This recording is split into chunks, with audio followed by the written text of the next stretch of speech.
You know, those first few years of grandparenting are described as joyful, but leaving the parenting stage, which you might just be starting to figure out for a new phase, can sort of put you off balance. Well, my next guest says to make the transition to empty nester and nanahood easier, you need to prepare for it. Studio 5 parenting contributor Heather Johnson has some advice for all of us. Great to see you. You too. What do you think exactly makes this transition so tricky? Because I have to applaud all of the women out there making the transition and who have made the transition. We're trying to put on a smile, you know, trying to be positive and happy, but it is tough. It is. It's a transition. There's a couple things that play into it. One just being we've never done it before. There you go. We've never ever been in this phase. We've never navigated this before. And a lot of what we think about being a nana or being a grandma comes from what we see on TV, what we've seen in movies, and how we've watched generations before us do it. You can have healthy examples of that, and lots of times we have unhealthy examples. And so we're going off of that. The other thing we don't realize is nowadays this gets extra tricky because lots of us are going to have one foot in parenting and one foot in being a nana at the exact same time. Yes. And there are things about those two roles that need to be different in order for us to be successful in both. And so we're going to be over here, you know, parenting a sixth grader or a junior in high school. And at the same time, we're going to be navigating being a grandma to some little ones on the other side.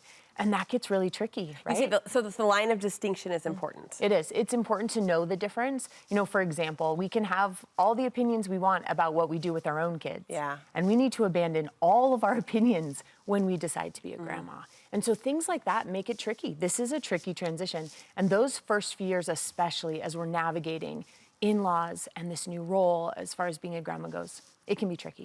You've got 5 things we need to know and understand as we transition from parenting to grandparenting. So 5 things that will make that transition easier. The first is to be prepared to invest. We do. We need to be very prepared to invest. This means that right now we want to start deciding, and even if you have grandchildren, we need to decide that we're going to invest time and money and resources, that we are going to be intentional and purposeful in this role.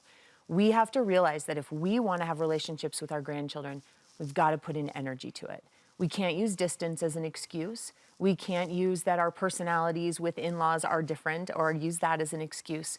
We have to decide to invest. If we can decide to invest now, we wrap our brain around whatever energy this role is going to take, right? And we recognize that the energy we put in is going to dictate what we get out of that. And so we want to put that energy in now, but we got to prepare. We got to prepare. Even money, we got to prepare to invest. I love this point, Heather, because it rings true with any relationship, but also this one that it doesn't just happen. Relationships don't just happen. Lines on a family tree are just lines on a family tree unless someone's leaning in and putting heart work into that. Absolutely, and building them out. And as grandparents, I do think we sometimes, you know, even younger, we get into this mindset, when I'm a grandma, this is just gonna happen. Grandkids love their grandmas, and grandmas love their grandkids. We have to put energy into those things if we want them to happen. We tend to sit back and think, oh, my grandkids are going to come to me. No, actually, we've got to decide the grandma we're gonna be, and we've got to go to them. We got to go get them. I think that's so wise. I think that's so wise. Difference doesn't mean disrespect. It doesn't. There's going to be a lot of things that our kids are gonna do different when they parent. We're going to look at our grandchildren, and they're going to do things differently than we would have let our children do them. When our kids go a different direction in their parenting, it doesn't mean that they're disrespecting or negating that how we raised them was wrong or bad or not good enough. The different doesn't mean disrespect. It just means different. And if we can wrap our brains around that long before we have grandchildren, man, it will make that transition so much easier. Because they will go different routes. Yes. They will do things differently. They're not trying to disrespect us. They're trying to learn and navigate it. Different is okay. It's okay. And we want to remember that. On our nanahood preparedness plan, you want the word teachability. Absolutely. For us to be very teachable as grandmas, we've got to be teachable. Yes, there's going to be more wisdom at that stage in our life. Yes, we will have had more experiences. And there is still so much more to learn.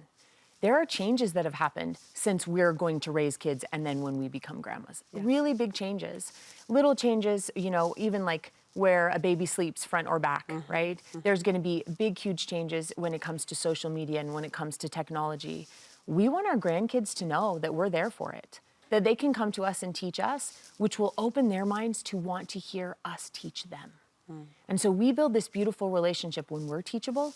They are more likely to be teachable too. And then they're open to the wisdom. They're open to all of those great things that we've lived through, that we've done. and we can share those things together. I was reflecting recently on some personal conversations outside of this dynamic, but I found myself thinking how good curiosity feels. Like when someone is genuinely curious about you, I don't know if it's an ego stroke, right? I don't know exactly what it is, but it feels so good to have someone lean into you and ask about you and want to know about you. That feels good as a human. And when it's missing, it upsets kind of the dynamic of the relationship. And that's what I hear you saying is be curious. Like be curious about how your kids are doing it, why they're doing it that way. I can see where that would go a long distance. And open-minded, that once the curiosity is there, it isn't, well, because you do it different or because you're going to try to explain this to me that means the way I lived it was wrong. Gotcha. That's where we get as we age. We get in this place where we start to see that anything that's different might be eroding what I lived and stood for. And as grandparents, we don't want to be in that space.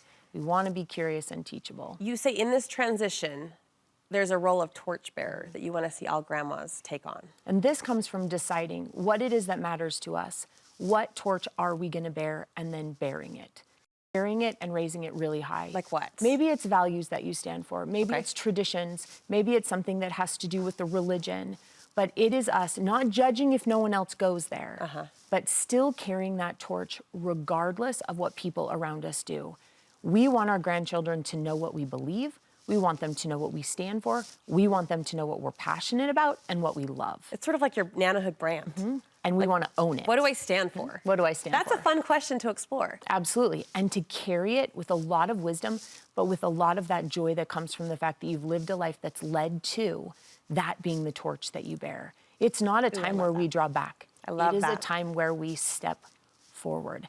And with that, there has to be a place where we decide as we make this transition that our job is always going to be to enhance what parents do. What a good word, enhance. That is what a grandma's role is. We want to enhance whatever parents are doing. If that means they've decided to go no sugar for their kids, then we're going to enhance the no sugar rule. Do we have to enhance that rule? Come on, parents. We can fudge a little in secret, but other than that, right? If they decide that they're going to, be big on bedtime, then we're going to enhance that. If they've decided that honesty and integrity and education really matters to their kids, then we're going to find ways to enhance that. Our job is not to take over a parent's role. Our job as grandmothers, as nanas, is to enhance the things that parents are doing. It's to support and buoy up. We have to realize that our ceiling is going to be our grandkids' floor, right? That generation as things start to shift. And so we want to make sure that we are building strong. And we do that by carrying that torch. We do that by enhancing those things that their parents are trying to do. That's our job. We're enhancers. I love this so much. You realize it is a fine line, but you haven't made it feel delicate, right? There's a lot of room to flex and to flourish in this role with the right parameters guiding us on either side. Thank you, Heather. Great conversation as always. To contact Heather for counseling, you can find her information on our website.